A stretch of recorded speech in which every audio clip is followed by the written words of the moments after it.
wabarakatuh. Kenalkan, kami dari kelompok 5 yang beranggotakan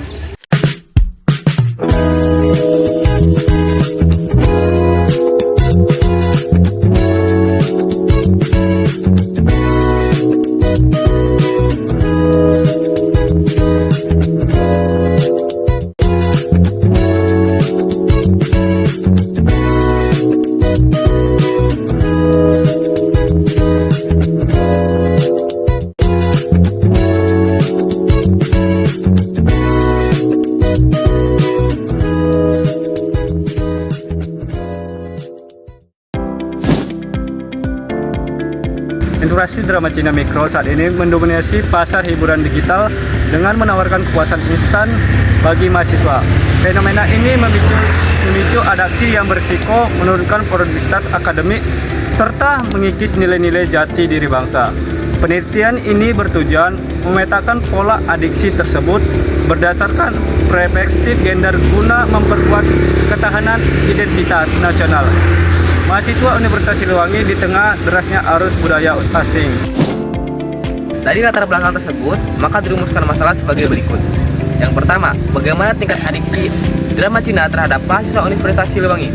Lalu yang kedua, bagaimana dampak adiksi drama Cina terhadap identitas nasional mahasiswa? Lalu yang ketiga, bagaimana perbandingan pola adiksi dan ketahanan identitas nasional antara laki-laki dan perempuan? Tujuan dari rumusan masalah tersebut yaitu yang pertama, mendeskripsikan pola konsumsi dan tingkat adiksi mahasiswa Universitas Siliwangi terhadap drama Cina.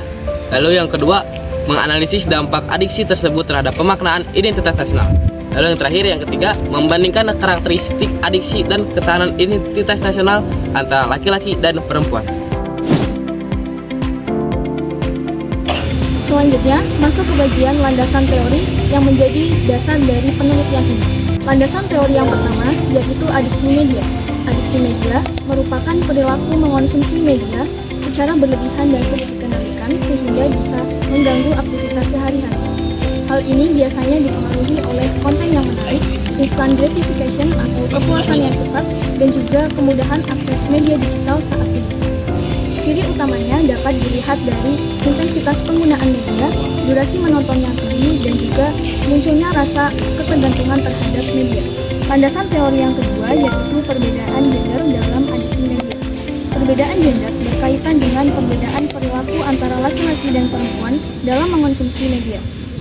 Berdasarkan penelitian terdahulu, Anissa menyatakan bahwa perempuan cenderung memiliki tingkat emosional yang lebih tinggi dan juga sering melakukan binge watching.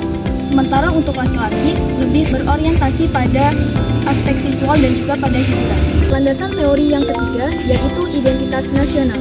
Identitas nasional merupakan jati diri bangsa Indonesia atau ciri khas yang membedakan dengan bangsa lain yang berlandaskan pada nilai Pancasila.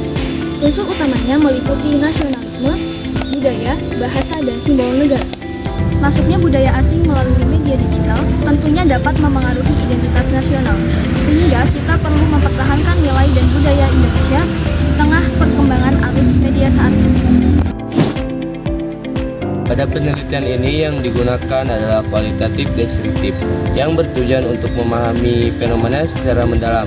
Penelitian ini dilakukan di Universitas Siliwangi dengan subjek mahasiswa aktif dari Fakultas Teknik, FIK, FEB, dan FGIP. Teknik yang sampling yang digunakan yaitu per-play sampling, sehingga informan dipilih sesuai kriteria penelitian.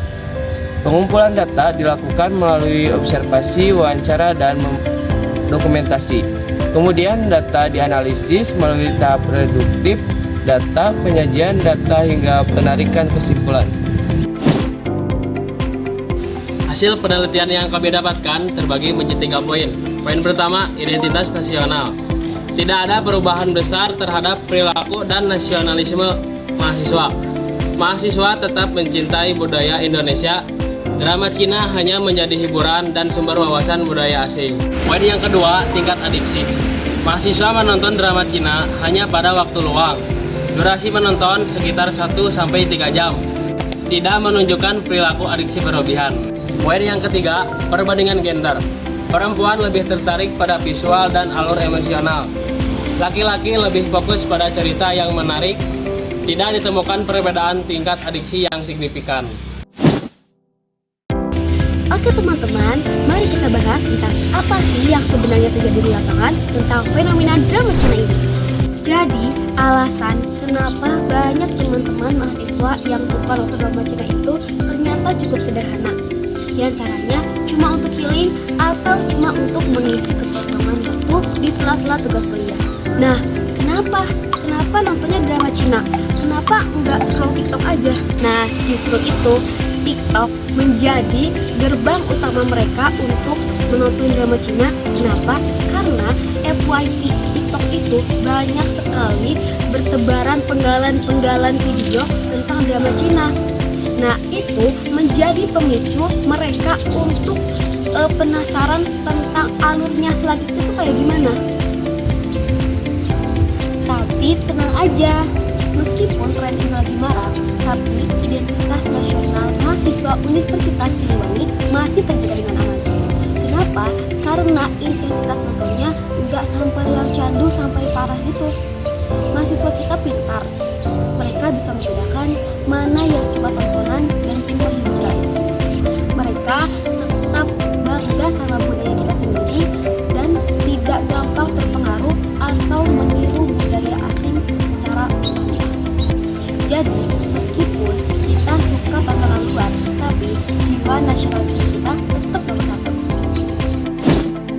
Jadi untuk kesimpulannya adalah mahasiswa Universitas Siliwangi memiliki tingkat adiksi terhadap drama Cina yang tergolong rendah, sehingga konsumsi tontonan tersebut masih dalam batas wajar dan tidak mengganggu aktivitas sehari-hari.